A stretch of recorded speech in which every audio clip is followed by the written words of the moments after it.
Hello everyone, this is Hitesh Verma from Digilogic Systems, the technical director for our company. And today we would like to introduce one of our brand new products, the Digilogic SAR Environment Simulator. On my right hand side is the environment simulation engine which helps create the environment scenario for our simulator.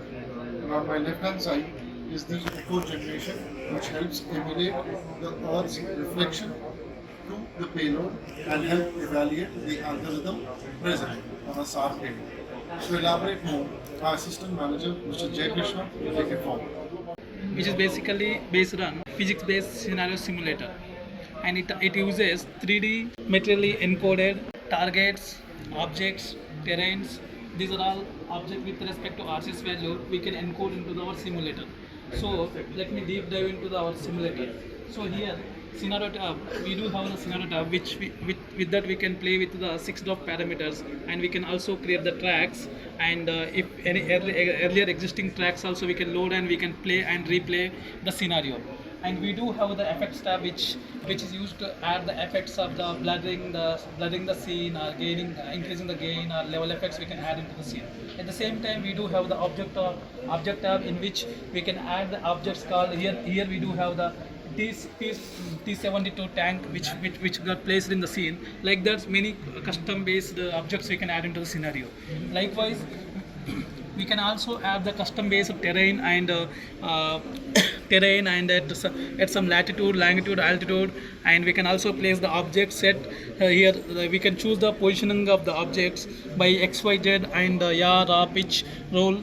By using these parameters we can place the objects. We do have the control over the SAR simulator, like especially radar parameters, like we do have the control over the center frequency and pulse width, pulse repetition frequency, and the transmitter and receiver polarization. At the same time, directivity of the transmitter receiver we can define, emitter power, and we can also define like how much area of region we want to see by defining the cross range resolution and down range resolution parameters we can define.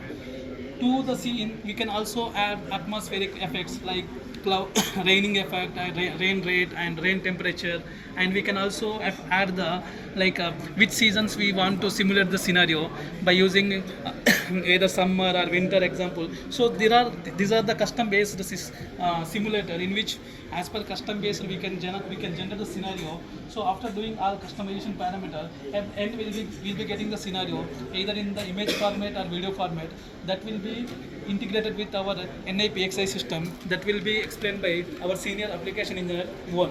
Here we are feeding the simulated SAR images. Along with the simulated SAR image, we are also configuring some metadata such as pulse repetition time, pulse width, antenna length, center frequency, bandwidth, range, and platform velocity. Using these metadata and the simulated SAR image, the SAR environment simulator generates strip map mode based radar echo returns IQ values, which will be streamed from the FPGA card which is present here to the vector signal transceiver to upconvert as a RF signal, which can be directly connected to the radar device under test, and so it shall capture the RF signal and process it to generate a SAR image back, so that the image quality analysis can be done on the SAR image which is processed by the SAR device under test in a lab environment. So by this way we can avoid costly flight test on the SAR payload. To demonstrate the functionality of this SAR environment simulator, we have created a loopback test feature which will acquire SAR echo and reconstruct a SAR image. So this is the application in which we can see the acquired IQ waveform which is plotted in this graph for one PRI, and the same data is used to reconstruct the SAR image. Along with the IQ data, we are also entering the metadata configurations which have been used in the SAR environment simulator to generate the IQ data, so that the reconstructed SAR image will be displayed in the GUI, and thereby we are able to validate the software of SAR environment simulator which we have developed. Thank you, Bhuvan.